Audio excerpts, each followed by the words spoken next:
A priori, Donald Trump a indiqué que donc, il en avait pour 4 semaines, minimum. Bon, on sait quand une guerre commence, on ne sait pas quand elle finit, hein. L'Iran, c'est quand même un gros morceau.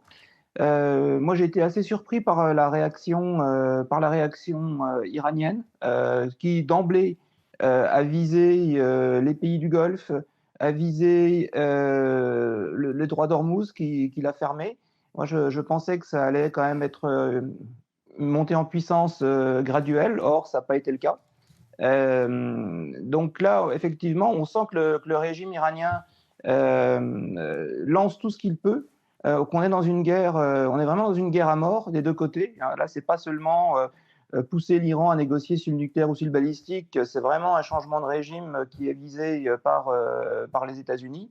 Les Iraniens le savent et donc ils vont tout mettre, en œuvre pour l'empêcher, en faisant pression donc sur les pays, arabes du Golfe pour qu'ils arrêtent la guerre. Parce que comme vous avez pu le voir, le blocage, des aéroports à Dubaï, le blocage d'Ormuz, c'est catastrophique pour l'économie de cette région.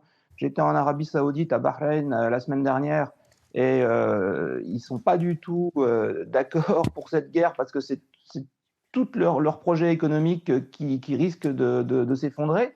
Et si on fait un parallèle avec le Koweït en 1990, après l'invasion américaine l'invasion irakienne du Koweït, en 1990-91, le Koweït a mis 20 ans, 30 ans avant de se remettre de cette invasion. Donc, Mohamed Ben Salman et les autres dirigeants du Golfe n'ont pas envie de se retrouver dans cette situation et ils voudraient bien que la guerre soit courte. Ensuite, on a vu le Hezbollah commencer à tirer sur Israël. Et avec une riposte israélienne évidemment très, très, très puissante. On pensait quand même qu'après la guerre de l'automne 2024, le Hezbollah était neutralisé, il allait se tenir tranquille, sachant que la riposte israélienne serait sans doute de même ampleur, voire une ampleur supérieure à ce qui s'est produit à l'automne.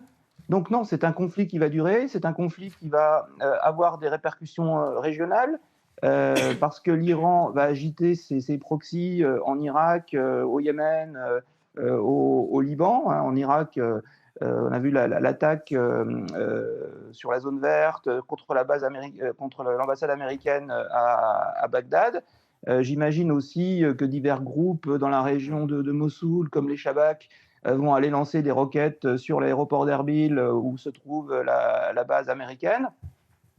Non, on est vraiment dans un conflit qui va durer et qui va s'étendre surtout.